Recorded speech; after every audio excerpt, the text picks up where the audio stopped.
आपण जो पाठीमागे हा बघत आहे हा सुरूर वाई पाचगणी महाबळेश्वर या गावांना या शहरांना जोडलेला रस्ता डिसेंबर 2024 मध्ये हॅम योजनेतनं म्हणजे महाराष्ट्र पायाभूत सुविधा MSCRDच्या माध्यमातून या रस्त्याचं काम चालू झालं। साधारणपणे 2 वर्षाच्या हा संपूर्ण रस्त्याचं कामकाज होणं गरजेचं होतं। दुर्दैवाने ठेकेदाराच्या निष्काळजीपणामुळे आणि प्रशासनाचं कसल्याही पद्धतीचं लक्ष नसल्यामुळे सदरचा रस्ता आजपर्यंत फक्त 20% काम पूर्ण झालेलं आहे। कित्येक ठिकाणी रस्ता हा उखडलेलाच आहे। खड्ड्यांचं प्रमाण खूप प्रचंड आहे। वाई ते पाचगणी ह्या 13 किलोमीटरच्या रस्त्याला साधारणपणे 1.5 ते 2 तास रस्त्याच्या वाहतुकीला लागतात। एकाच ठिकाणी सिमेंट कॉन्क्रीटचं काम केलेलं आहे, एक ठिकाणी तसंच पडलेलं आहे। रस्ता हा 8 आणि 10 फुटाचा आहे। वारंवार रस्त्याची कोंडी होत आहे, वाहनांची कोंडी होत आहे। या रस्त्याच्या वाहनाच्या कोंडीमुळे महाबळेश्वर पाचगणी येथील पर्यटन व्यवसाय पूर्णपणे अडचणीत सापडलेला आहे। पर्यटक आज इथे यायला मागणार।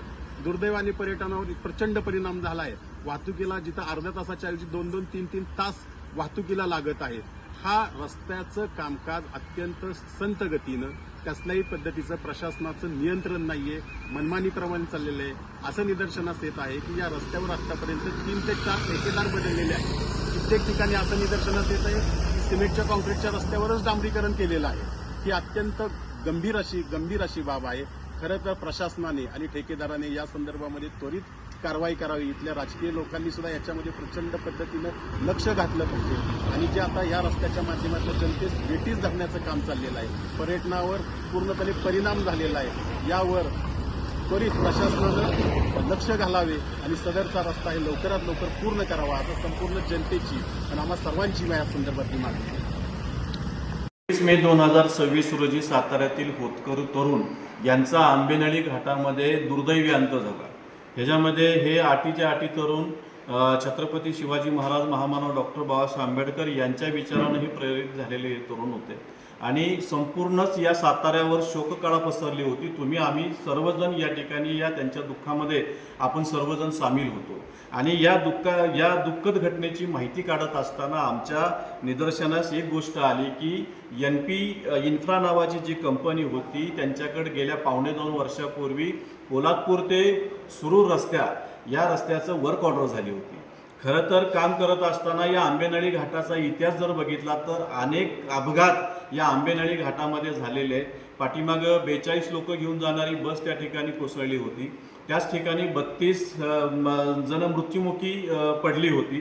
त्याच ठिकाणी वाईमधलं एक दाम्पत्य या ठिकाणी या दरीमध्ये कोसळून मेलं होतं आणि हीच ज्यावेळेस 8 लोक वाहून नेणारी जी स्कॉर्पिओ या दरीमध्ये गेली होती, त्या दरीमध्ये ती स्कॉर्पिओ काढण्यासाठी रेस्क्यू टीम गेली होती। त्या टीमला DL पासिंग नावाची वेरणा गाडी सापडली होती।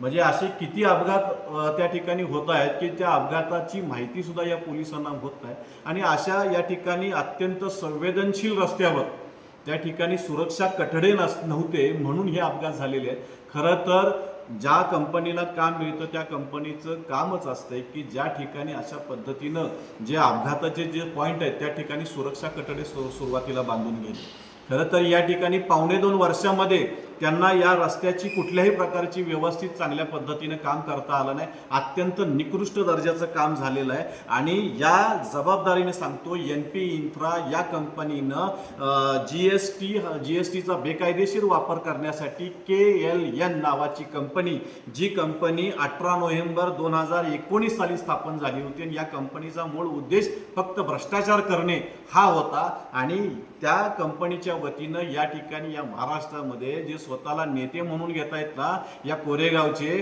ते दयानंद भोसले या ठिकाणी या कंपनीचं काम पाहत होते। म्हणजे नावामध्ये दया आणि निर्दयीपणानं या ठिकाणी अत्यंत ह्या 8 लोकांच्या मृत्यूस कारणीभूत ठरणारा हा दयावान या ठिकाणी या संपूर्ण या मृत्युमुखी पडलेल्या ह्या पोरांच्या कारणाला जबाबदार आहे।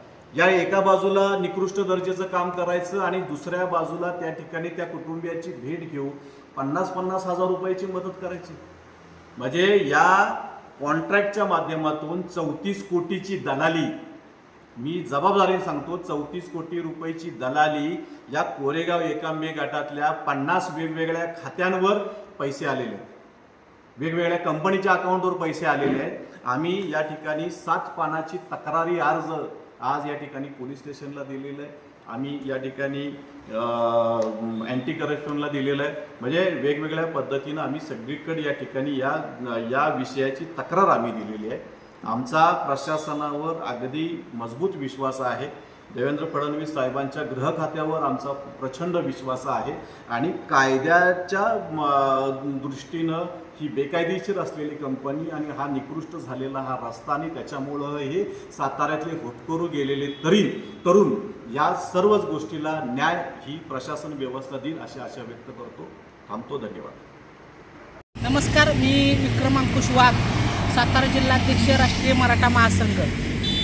आज जी पाचगणी महाबळेश्वर रस्त्याची दुरावस्था झालेली आहे ती अतिशय भयानक आहे. पाचगणी महाबळेश्वरचा जर विचार केला तर फक्त पर्यटनावर जीवन अवलंबून असणारा समाज आहे तिथं. आज जर बघितलं तिथं गहू ज्वारी किंवा कुठलंही पीक होत नाही.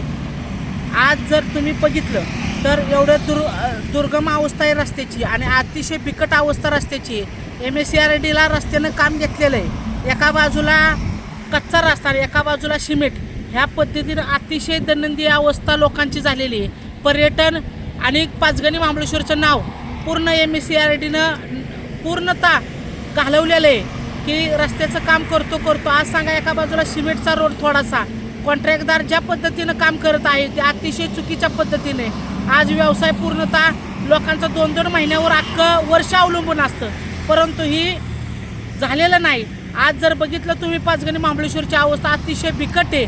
रस्त्याच्या संदर्भात MSCRDनं घेतलेलं काम अतिशय दुरावस्था आहे. काम पूर्णतः झालेलं नाही.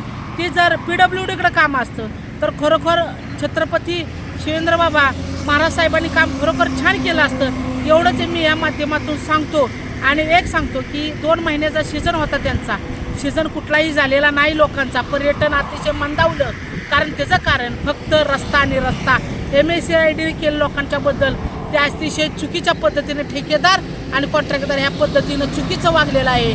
तर एवढं सांगतो की लोकांना न्याय मिळावा, एवढंच या माध्यमातून आपल्याशी सांगतो.